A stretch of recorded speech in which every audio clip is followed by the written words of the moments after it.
Sige kwento. Bali, Sige na, tuloy lang. Kakat ko na lang. magandang hapon sa inyo lahat. Bali itong military park po nito, in-establish siya noong January 30, 2024. Ito naman pong ating 105 OHR. Bali ito, naka-display po ito dati sa Marine Barracks, Ricardo Brown sa Fort Bonifacio, Taguig City. Sa likuran naman po natin, meron po tayo dyan na Blue Diamond na ginamit dati sa exhibition ng Philippine Air Force. Yung andyan naman po yung mga military assets natin, yung M151 with 106 OHR, troop carrier na US Hammer. Meron din tayo dyan na B150 nagaling din sa MDRT sa Fort Bonifacio. Nandyan yung aqua truck na ginagamit sa baha, dalawa po yan, isang aqua truck, isang large. Nandyan din po yung LBT natin, dalawa na ginamit pa nung sa EDSA Revolution.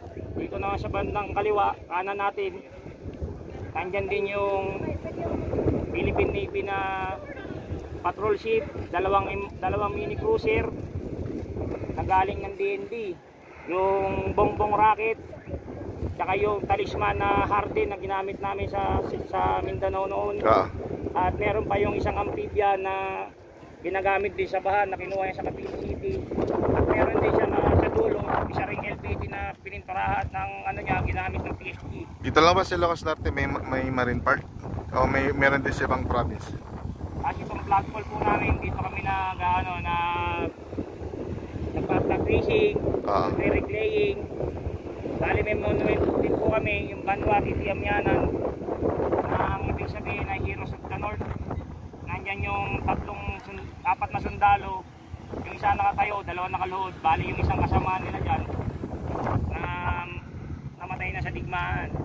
Nandyan din yung evolution of flag natin mula sa KKK hanggang sa naging Philippine flag. Meron din tayo sa bandang kaliwa yung mga kwak, mga natin twin gun na galing sa barko. Ayun.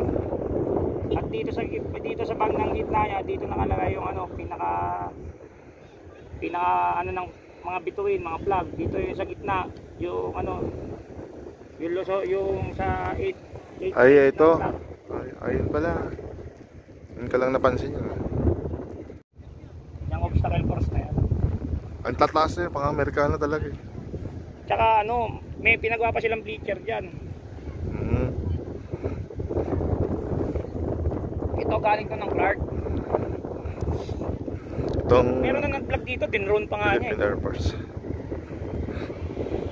Marami na nag-vlog dito. Pero ito pinagawa nila to, magkano isa niya, no?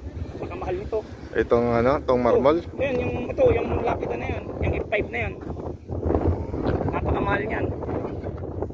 Yung pinagawa nila. Ito yung una ko ni-repair noon. Itong M151, bulok na bulok yan noon. Wala nang upuan yan.